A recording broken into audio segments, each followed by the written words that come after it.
Qardaş, bu outlet konkret vaxt etkisidir. Gəldim, heç nə tapmadım. Hamısı yalandı. İnanmayın. Bu günlərdə belə şərhlər tez-tez qarşıma çıxır. Bəs əslində vəziyyət necədir, özünüz baxın. Bax, bu görüntülər outletin ilk günlərində çəkilib. Fikir verin, cəmaət qutu-qutu götürüb aparır. Əlbəttə, ola bilər ki, gəlib ürəyinizcə nəsə tapmamısınız. Ya da sizə lazım olan ölçüdən qalmayıb. Yaxud qiymətlər qane etməyib. Bu tamamilə normaldır. Amma xeyli sayda alıcı da var axı. Bax, dünən günorta yenə getmişdim. Demək olar ki, əksəriyyətin əlində hansısa brendin klokları var. Bax, bu qardaş Flodan 4 ayaqqabıya 90 manat pul verib. Və Rodrigo'nu daşıyıb aparır. Bax, burada İspaniya brendi var. Bax, çanta satırlar. Rahat bəlkə də 1000-dən çox məhsul satıblar. Yəni özləri belə deyir. Bu 189 manat indi 55-ə satılır. Təmiz İspaniya brendi. Bax, bura pançodur. 80-dan 25-ə düşüb. Bax, bu kofta 13 manata düşüb. 60-dan 13 manata.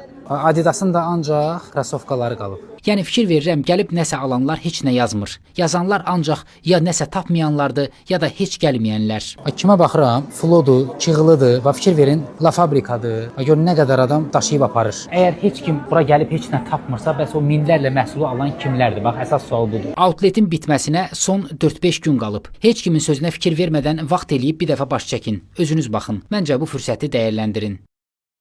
Dostlar, kanalıma abunə olmağı və bol-bol şərhlər yazmağı unutmayın. İzlədiyinizə görə təşəkkürlər.